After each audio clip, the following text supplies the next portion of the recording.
I had a cousin who came out here he was from Simcoe. His name was Walter Nigh. And he moved out here to Manitoba. And I think he was doing some chicken farming out here in Manitoba. And he told me, Harry, you know, if you move 1,000 miles away, they look at you as an expert. And but I'm not an expert. All I want to do is to share with you and hear from you and interact about what your experience and insights have been in working in this field. And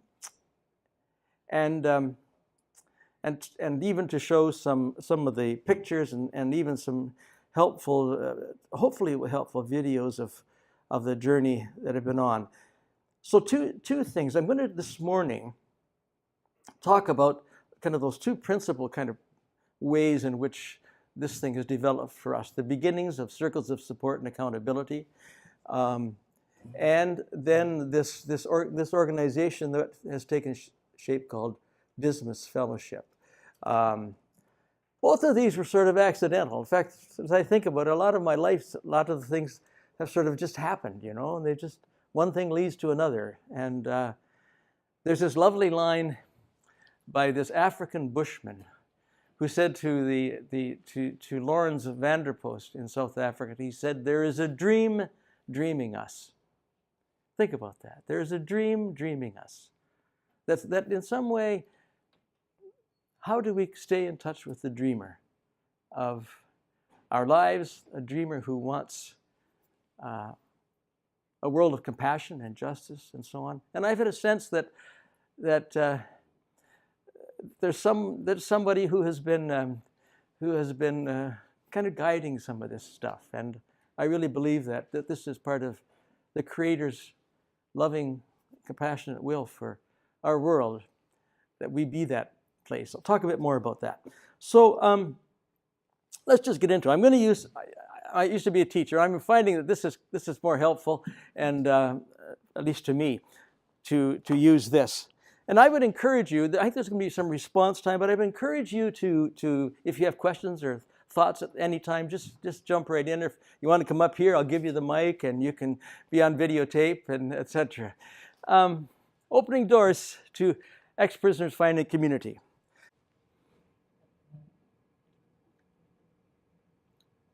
It strips away your identity, where that's all you feel you are as a prisoner. You know, like there's no chance for anything else. You're not a father, you're not a husband, you're not a son. You're a prisoner with a number. Mine was 853-190B. To this day, I still remember it. I remember that number better than my social insurance number. It kills you slowly, but yet preserves you. And when I say it kills you slowly, it's in the mind and physically too, because food, and stress, and tension. Like if you walk into a maximum security prison and you'd actually feel the wave of tension and hatred wash over you. And living with that day in, day out, I think it really does turn you into an animal. It makes you feel so unworthy that once you reach the street and life is still gone on, but you haven't gone on, like your children get older and grow, your parents get older, businesses either get bigger or perish. You leave look at 10 years, how much parts of Toronto changed over 10 years. Your basic human development is stunted by going. For 20 odd years, I was on bail, I was in prison, I was on parole. I had somebody to do check and balances with of what I was doing, how I was feeling, and whatnot. And then when you're left without that, it doesn't matter. You can have, I say, I could be in a stadium full of people all there for me, and I still feel alone. And that was the feeling I felt when I was finally done my sentence. You go in a young adult, come out an older man, 17 years of your life, and then you realize that life has gone on, even though you really know it, but realizing it, seeing it firsthand, you want to run for the hills. And then what I mean by run to the hills, run back to Millhaven or Collins Bay or Joyceville, wherever you got out from. Instead of punishing us further, why don't you look to make us healthy in body, mind, and spirit?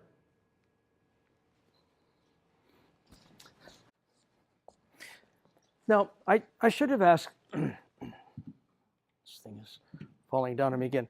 How many of you are working as chaplains or practitioners in the field in this? So it's just a number of you. And how many of you are faith leaders in the faith community or people from the faith community or the First Nations community? Wonderful. And just interested. So those of you who are, and I hope that some of you are former inmates who can help us to understand this culture and so on. But how does this coincide with your experience? Does Greg's statement of what it means to be a prisoner or an ex-prisoner? Anyone want to respond from your experience? Well, I haven't been an ex-prisoner, but I'm conscious when I've spoken to some of the people that I visited, they're anxious about when they get out. Yes. You know what I mean? Yeah. And the closer they get, the more anxious they are.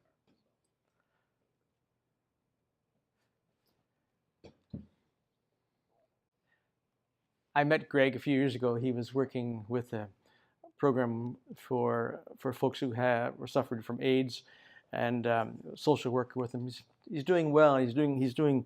He helped one of our guys tremendously, and he's being able to give back. Sorry.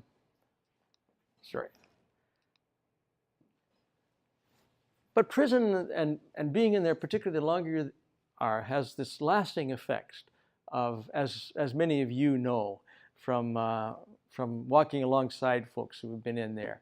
And he talked about it. For 20 years, I've had someone telling me what to do, and you get the same menu for 2 weeks, so on, and you're told when to get up and when to go to bed, etc. There's this lack of independence and autonomy, and there is, because of the nature of being inside prison, the dynamics of the prison culture, hypervigilance, a lack of trust, suspicion, who's got my back? Who do I have to be wary of? How do I protect myself? I can't, particularly in more heavily secure institutions, I can't trust speaking to the correctional staff, because then I'll be seen by others as being unfaithful to that culture and being disloyal. I'm not solid anymore. But who do I trust? And you carry that persona back into the community. Do you find that for those of you who are working with people back in the community, that solid persona, which carries with it the values that you don't trust anyone, if somebody calls you a goof, that instant fighting words, all that kind of cultural norms, and you don't just leave that behind when you walk out the gate. How do you adjust back into a community again? This low self-worth. A friend of mine is an Indigenous man who came and plopped in my desk office one day, and he said, Harry, he said, I feel like a cockroach in my own country. That sense of unworthiness. Would you say that is what you have experienced too, walking alongside folks? Later on, he went out. One night I got a call from the hospital. He went to the Queen Street Mental Health Center, and he had gone to the Kipling station, the power station there, and he put wire around himself, and he tried to attach it to the power grids to finish it all. He said to me when I saw him there, lying in the bed, he says, all my life I felt that relationships is what makes life real and what matter. He said, there's not a damn thing in this world that I love. He too is doing better now. Went on to get married, and the whole post-traumatic stress. So these are some that we mentioned of the lingering effects of having been inside. Would you add others for those of the folks you work with? They're coming back into the community. shame is Sense of shame? similar. Yes. Yeah. Anything from anyone else who would want to add to this? Yes, Brian.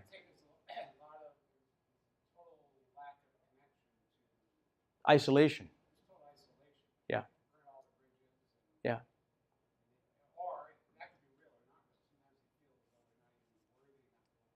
Yes.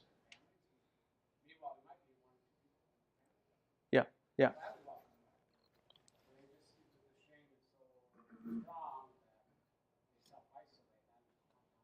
Yes. Yeah. It's really a frightening time, isn't it, for men and women who are coming back? Particularly if you've been in a long time. One man last fall in one of our institutions who was doing really well, part of a faith group there and so on, but was told that there was no accommodation for him after release. He had no one. That the only accommodation was a shelter. They found him dead. He'd taken his life rather than come back into the community that way. Then couple this with, and this, the challenge of returning home to prison, particularly if everyone knows your history. What if you've committed a crime for which there's profile, and for which there's public notification, perhaps? How do you come back into community again? And that, of course, was how I got involved again with working with men who are coming out. When I was a pastor at a church in Hamilton, the Welcome Inn Church, pastor and director, the community center and church. We had a lovely center there that worked with low-income folks, basically in the North End. You've got a North End too. We have North End in Hamilton, which is down by the water, and so he was coming out, and I got a call from the chaplain, the psychologist at work with the institution. He said, "You know our man Charlie Taylor." I said, "Yeah." He was finishing a 7-year sentence for sexual offending against children, against young boys. He was in his 40s. It was his 4th adult sentence for sexual offending against children. He said, "We don't know what to do with him. He has nowhere to go." He lived down at Dundas and Sherburne in one of those bachelor apartments right there across from All Saints Church, if you know Toronto at all. And that's where he had offended the last time. Charlie, we'd worked with him in the M2W2 program, but then he had reoffended at Christmas time. Charlie himself had been thrown away. His family had said he was unmanageable, and they had put him in the infamous Huronia Regional Center in Ontario, up in Orillia, which has since been closed, and where there was so much abuse, and that's where Charlie was himself abused, in there. And it led to a pattern in his life. So Charlie was coming out, and he said, "Do you think we could put him on a Mennonite farm somewhere?" Now, Charlie was not the kind of guy that I would want driving my $500,000 tractor, I know, because he had some deficits. Beautiful guy, but I said to Bill, I don't think, and I made some calls. What if we were to create, and I'd heard about this kind of little model, what if we were to create a circle of support for Charlie here in the community? He wanted to come to Hamilton. He had nowhere else to go because there was a relapse treatment program there. What if we, so he came to Hamilton. And then the manure hit the fan, as they say, when he came out, and we were embroiled in something that sort of swept us away. Here's a little video from this. There's a series that was run called Extreme Clergy. It was about 10 years ago.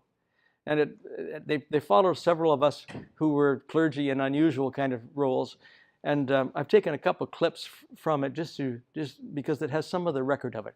So let's see if we can get this to work. That's Charlie's release, June the 22nd. So in 25 years next month, it'll be 25 years since his release. 40 years old, 4th adult sentence for sexual offenses related to young boys.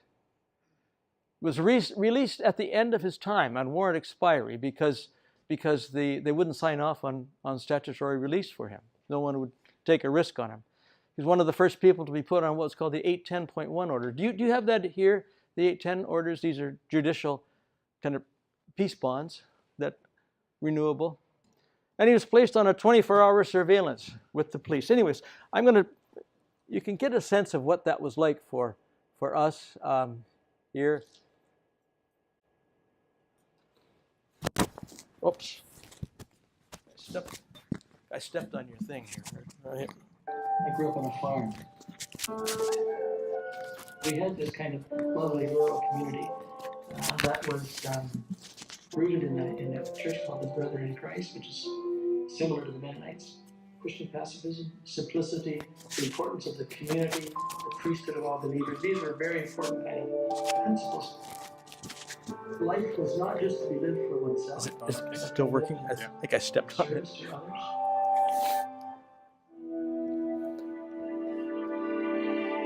Today, Pastor Harry Nigh works in the service of others at a Corrections Canada halfway house. Harry works in a community with little interest in a more sensitive justice system. There are tons of kids. I'm very concerned. I'm sick to tired of hearing about these inmates' rights. What about the citizens' rights? These punitive and coercive solutions to the problems of crime. They don't work in the States. They won't work here. And they will simply lead to more brokenness. You're going to be sitting on the subways. You're going to be going to the libraries. You're going to be shopping next to us. And the question is not if they're coming back, but how will they be received again? How will someone be received back into community? I first met Charlie back 30 years ago, and he was serving time in Millbrook Correctional Center for sexual offending. And one of the social workers had asked if we could find a volunteer to relate to him, to sponsor him on a one-to-one basis. So this tall, skinny kid came out, giggling, and he became part of our life then. On a winter day, in spite of Harry's one-on-one support, Charlie had reoffended terribly and hurt a young boy at Christmas time and had received a sentence for 7 years. I left my work in 1987 very depressed and burned out. And one of the things was because of Charlie. I didn't want to see another ex-convict for the rest of my life. Harry Nigh became a pastor and devoted several years to his church and growing family. Then he received a call from a prison psychologist. And he said, "Do you remember Charlie?" And he said, "Oh yeah, I remember Charlie." Well, he's coming out. Yesterday, police took the unusual step of warning the public that Taylor was headed to a central Hamilton neighborhood after serving 7 years in prison. This person is a significant risk to the community and likely to reoffend. This is to open the door to come out. And what's the alternative? Send him completely alone into the community? Where is he to go? He should be locked up from now until the end of his natural life. Inwardly, I groaned, oh no, I don't know if I want Charlie back in my life. I closed that door. And I also knew that he didn't have anybody else. Harry chooses to open the door of his home to a man others consider a monster. They're part of the human family. And for us to say, this is a species apart from itself, leads us down a road that I think ultimately ends in ethnic cleansing, genocide. No? Painfully aware that one-to-one counseling didn't stop Charlie in the past, Harry asks for help from his parishioners. Volunteers like you and me, who could simply spend time, who could hold men accountable, but who could also support them. 5 men and women, soon dubbed Charlie's Angels, promise to spend time with Charlie every single day. In return, Charlie promises to hold his urges in check. This circle of support and accountability does not impress Harry's neighbors or the police, who scrutinize their every move. They thought we were crazy. At one point, one of the officers said to me, the word in the station house is I wouldn't want to be Harry Nigh in this town for anyone. The question is, will a circle of support and accountability prevent a pedophile from attacking again? Pastor Harry Nigh and 5 volunteers keep in daily contact with pedophile Charlie Taylor. Months pass without incident, then years. Almost 12 years without reoffense. It's amazing. It's amazing. Because everyone expected him to reoffend based on his history. Soon, other faith groups create their own circles of support and accountability. Across Canada, not only in the pilot programs here in Toronto and Hamilton, but over a 5-year period, that the reoffense rate is reduced by 70%, which has startled people who've worked in this. These facts and figures add up to fewer crimes and fewer victims.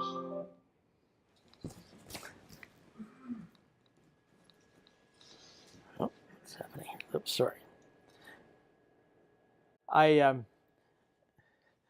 apologize for this is pretty amateurish photo editing. I wish that I had Hank Dixon around when when we were doing this. So that was the story. I mean, that's how I kind of got dragged into this whole thing again, and it was launched in fear, you know, and we just wanted to help one guy. We had no idea that we were starting something that would become actually now an international program. We just want to help one guy. And I thought for sure we were going to get run out of town. That picture that I showed, you know, before of Charlie, the police in Hamilton were really gun shy because they had not informed the public a few months earlier when a man came out and he had reoffended. This time they made no mistake. So they took this picture of Charlie, they listed all of his offenses and his charges, and they put it on the desk of every school kid in Hamilton Wentworth. Now, we had just had Charlie, the day he got out, the psychologist brought him home. We had barbecue at our place for him and welcomed him back. But my son, he picked up this flyer and he said, I know him, right in class. He said, I know him. He was at our place for supper last night. And so when Shirley went to pick him up, you know, the kids were around him and so on. But it was like a horror show for a while. The police had expected him because they had taken him off the chemical castration Luperon that had almost killed him in prison, that he was sure to reoffend within the first month. So they had him under constant surveillance 24 hours. And at one point, one of the officers said to me, do you know what this is costing us? He said, we're spending, this is in 6 weeks, in 1994 dollars, $350,000. I thought, well, we could do a lot better with $350,000 than to have major crime detectives standing front and back in his place. And then a second circle was formed in Toronto with Ray Boudreau when he came out. Both of these men have since died. And neither of these men had reoffended again. And so we talked together, Hugh Kierkegaard and I and others said, what if we were to offer this as maybe a model that communities could use so that they're not just paralyzed with fear, right? Particularly people in the faith community. Get involved, you know, here's something you can do. And I remember we had a meeting, Pierre Allard organized a meeting with then the Solicitor General John Edwards. We went to him on Easter Monday and he said, this is a project we'd like to do. And Edwards said to us, you damn Mennonites, you come up with these ideas and then we got to fund them, he says. But they did fund it. And then it became international and now there's more circles of supports, for example, in the Netherlands and in England and other places. I just heard that in South Korea. I'm not involved in the work of circles of support in an operational way any longer. But the reduction of recidivism, the safety that it provides, you never can put figures on that. But I know that there are kids who are not being hurt because some guys have been able to find themselves again. You know, some of the folks who have been encircled and have been able to find a sense of community. So that's one model that goes on here, and Hank's group oversees circles of support and accountability in the Winnipeg area. How many circles do you have here now? 10 or 11 here in the city? I think what, Hank, about 150 across Canada? At least that now? Yeah. Yeah. So that's one experience.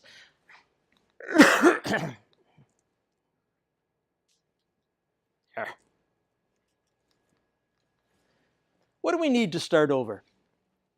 I think Diane Capone, who worked with mental health folks, she herself was a survivor of the mental health system, said that three things that people need when they're coming out of the mental health system, and I think it's true for ex-former prisoners too.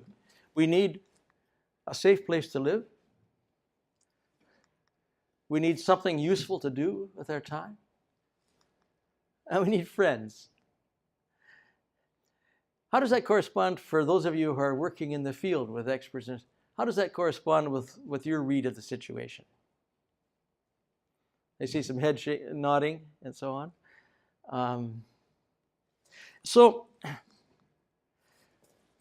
when I came back in 2003, back into this work again as a community chaplain for Correctional Services Canada for the GTA, or Toronto area, I spoke to our friends in the Circles movement and others and said, I think what we need to have is a community, is a fellowship experience for ex-prisoners who, like Greg in the film, feel they've got prisoner on their forehead.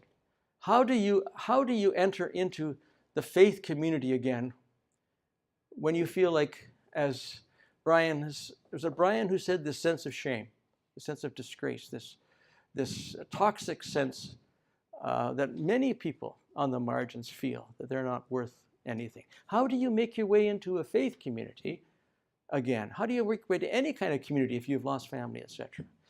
So the Roman Catholics have claimed, they've got a lot of saints in the Roman Catholic Church. You know, I don't know if you noticed that or not, but they've taken the image of the two thieves that were crucified with Jesus.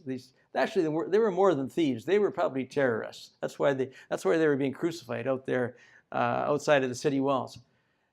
And you remember the story of the on the crucifixion day when the one thief says, "Hey, if you're the big shot, if you're the mafia man that you say that you are, get us down from here.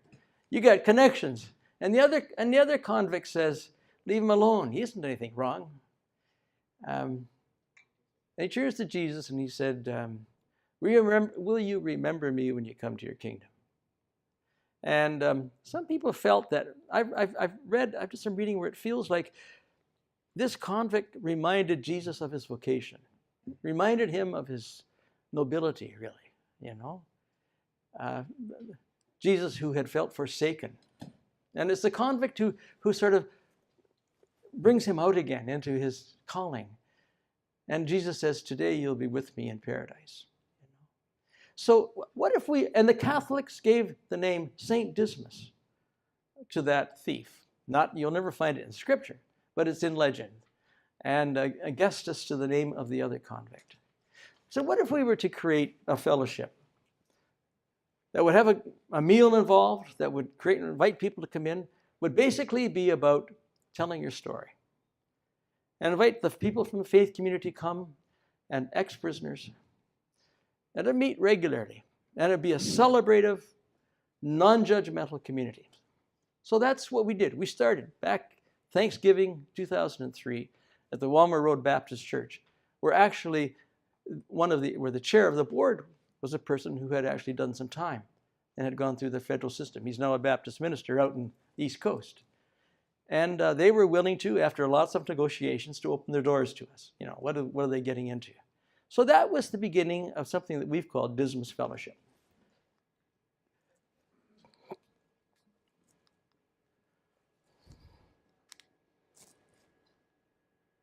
Modeled after, the acceptance of this convict.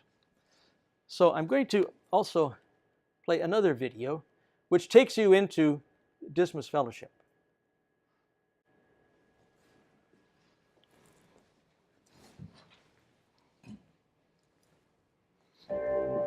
Jesus was crucified between two thieves. The one started berating him, "If you're who you say you are, how can you get us down here?" Whereas the other says, "Leave him alone. I mean, he's okay. We deserve what we have." There was this offender, business. And he turns to Jesus and he says, will you remember me when you come to your kingdom? And there was no catechism, there was no ruling exam.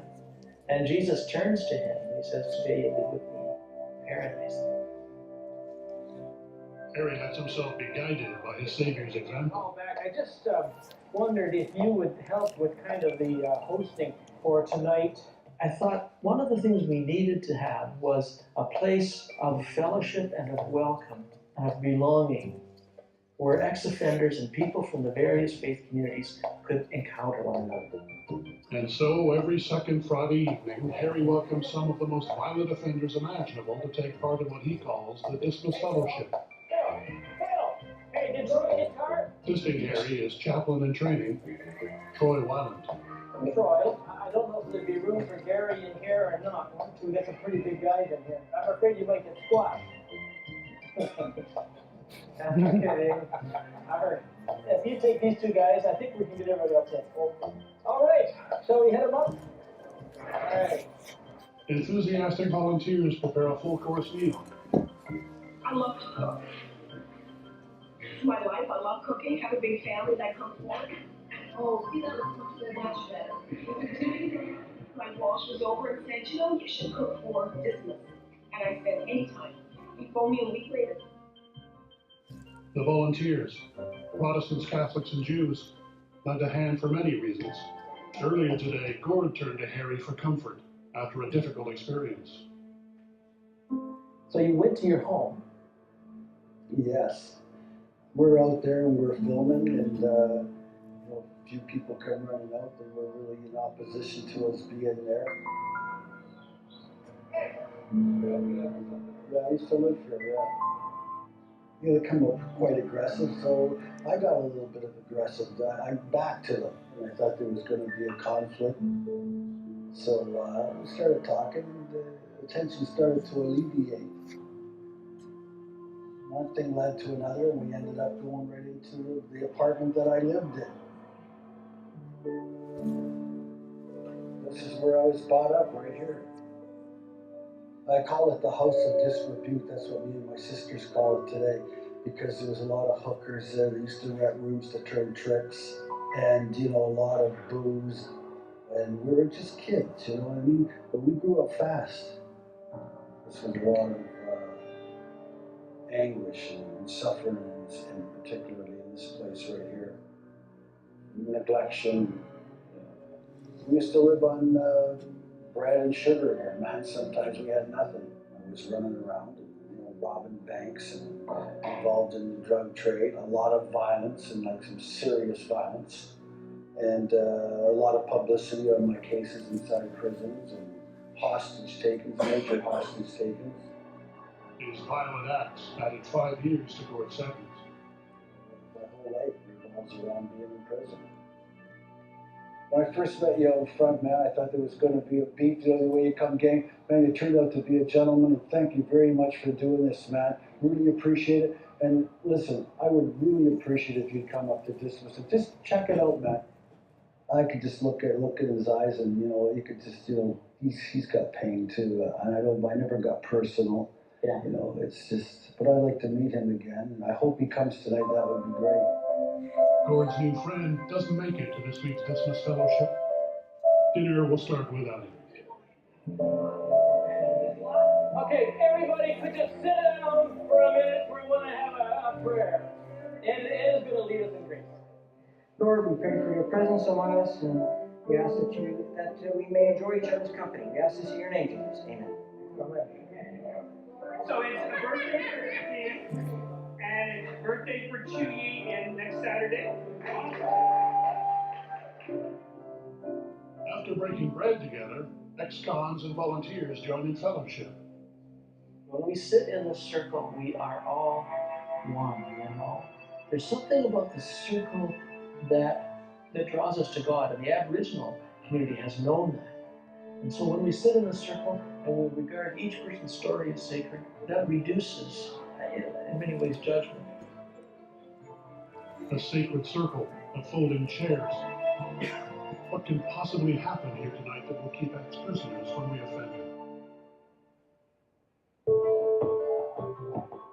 Pastor Harry Nigh brings ex-cons and volunteers together for Dismas Fellowship. For those of you who are new, welcome here. To get the ball rolling, Harry's invited someone who's agreed to share a personal story. I was a businessman, for those of you who didn't know, and got in way over my head. For defrauding members of his church and community, Dave was sent to prison for 5 years. With him tonight are his wife and daughter. I didn't want to forgive him. I didn't want to ask him to be any part of my life anymore. I wanted him out and gone. And it was my daughter who actually said to me, you know, you've always been one to forgive everyone else. Why can't you forgive Dave?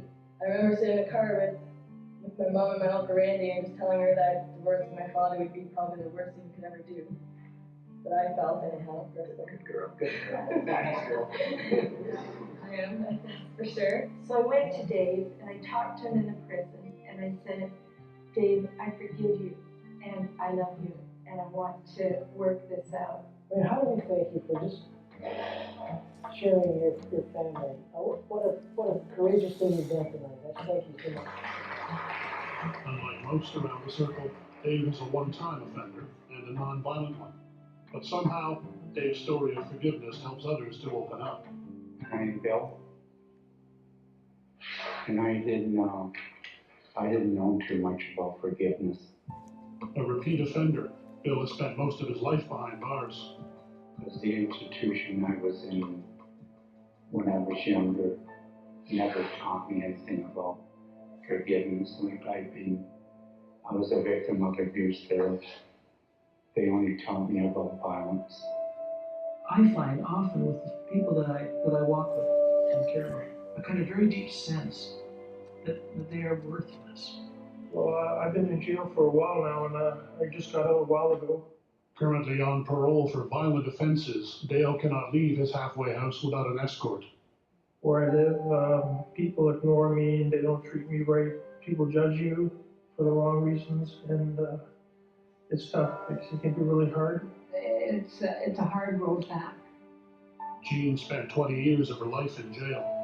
And every day you fight with yourself. Sometimes I have had want to go back because I've been scared out here.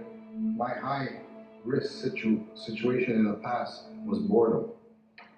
And I'm not bored anymore. We're here these urns for each person, and they embrace, hold, love, and heal. Each name that's been mentioned. Thank you for giving us one another. And the fragility of the offender's movement back into the community cannot be underestimated. It's moment by moment. And so when someone doesn't show up at the fellowship, I think it's kind of a red flag. What's going on? If I would have died last year, would anybody be at my funeral? Nope. If I died today, would anybody be at my funeral?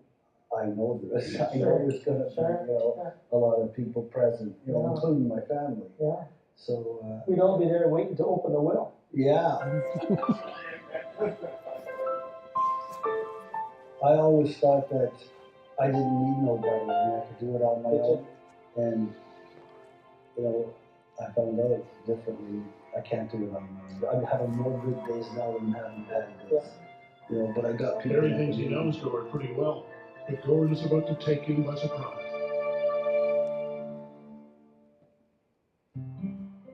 At the Keel Street halfway house, Pastor Harry Nigh receives an unexpected visit from ex-prisoner Gord. One morning, I came to work and he meets me. He says, Harry, I've decided to be baptized. I just wanted to turn my life over to God. I just believe in God and I believe in Jesus Christ and I believe He's, my Savior. I said, oh, that's wonderful, Gordy. And then to myself, I said, oh, we got a problem here because we didn't create this fellowship to be a church. And I explained this to Gordy. He says, but it's my church. I said, I want you to baptize me because I know you and I trust you. And when I pushed him under this big 6-foot guy, about 220, 30 pounds, and I pushed his top end down in the name of the Father, his rear end came up, and so I had to push the rear end down. But we got him under the water, and he's a brother who's been baptized, and he's out now a year, and I didn't think he'd make it that long. The odds against me of staying out of prison are about 3-1, and I've done it. Yeah, This is the guy I was looking for. I can't tell you what that feels like when someone says, I have friends now, or that I can live in community now. I think that when we say yes, all things become possible.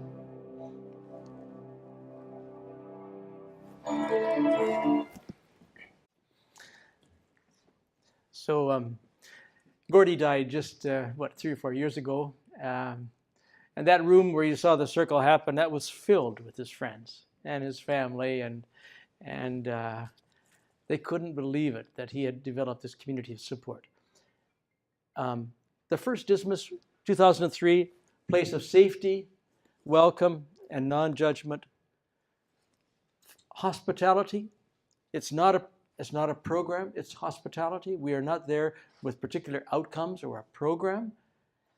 The focus is on story, being able to share your story, which we consider in a confidential way, and allow yourself to be heard. We'll talk more about it.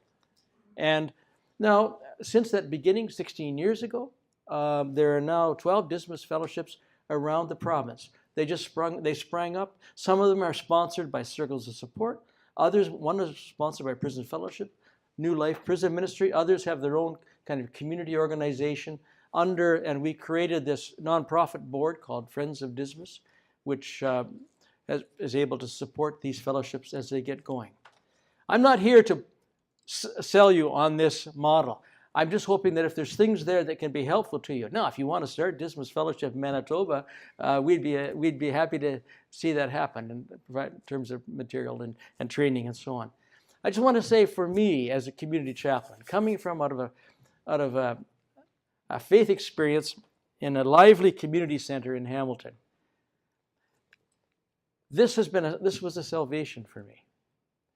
Because so often chaplaincy, and maybe you guys have found a way around it, gals, can drift into becoming a social worker kind of position, where you're providing service or making referrals and so on. There's a lot of can be kind of professional that way. This isn't, as you can see from the thing. This was celebrative, and surprising things happen, and community becomes creative and celebrative, and life-giving. Just want to say how important it has been to me. Dismas is about relationship. No fixing, no saving, no advising, no setting each other straight. So we'll talk a bit more this afternoon about some of the details, what the template is, or what the model has been that we have developed, and some of the influence of it. Brampton, there's Woodstock, Christmas. These are Knights of Columbus guys. We have these church groups come in and bring a meal in and so on. The surprising thing is we won't take government money for this. The communities themselves pay for themselves, the people around the circle, but churches contribute. And if you want to know, there's a website on it there. So I'm going to stop there this morning, and if you find this helpful, this afternoon, talk a little bit more about how do we make these fellowship groups, which are very simple to do, how do we make them safe, and what are some of the guidelines around it that we have found to be helpful? So, questions, Hank, or who's Bernie? Or responses? Okay.